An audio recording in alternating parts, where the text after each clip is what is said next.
იმ შემთხვევაში, თუ თქვენ შეცვალეთ Windows-ის რაიმე პარამეტრი, ან უბრალოდ არ იცით რა მოხდა, მაგრამ კომპიუტერი ისე აღარ მუშაობს როგორც ადრე, Windows-ი გაძლევთ საშუალებას აღადგინოთ სისტემა იმ დროის მდგომარეობით, როცა ის კარგად მუშაობდა. ეს პროგრამაც წარმოადგენს Windows-ის აქსესუარ პროგრამას, ასე რომ მის გასახსნელად ისევ Start menu-ს მივმართოთ. System Tools და System Restore. აქ რამდენიმე ვარიანტი გვაქვს, მაგრამ დატოვეთ გადამრთველი პირველ პოზიციაში და გადადით შემდეგ ეტაპზე.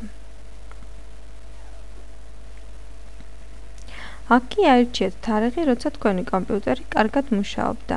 მაგალითად, ეს იყოს 20 ივნისი და გადავიდეთ შემდეგ ეტაპზე. აქ ხედავთ ჩვენს მიერ არჩეულ თარიღს. Windows-ი გვეუბნება, რომ სისტემის აღდგენა არ გამოიწვევს ჩვენს მიერ ჩაწერილი რაიმე ინფორმაციის დაკარგვას. ამავე დროს გვაფრთხილებს, ვიდრე შემდეგ ეტაპზე გადავალთ, დავხუროთ თუ კი რაიმე სხვა პროგრამა გვაქვს გახსნილი და მხოლოდ ამის შემდეგ დავუწევთ კლავიშას Next. კომპიუტერი გამოირთვება და ხელახლა ჩაირთვება უკვე იმ თარიღის მდგომარეობით, რომელიც ჩვენ ზემოთ ავირჩიეთ.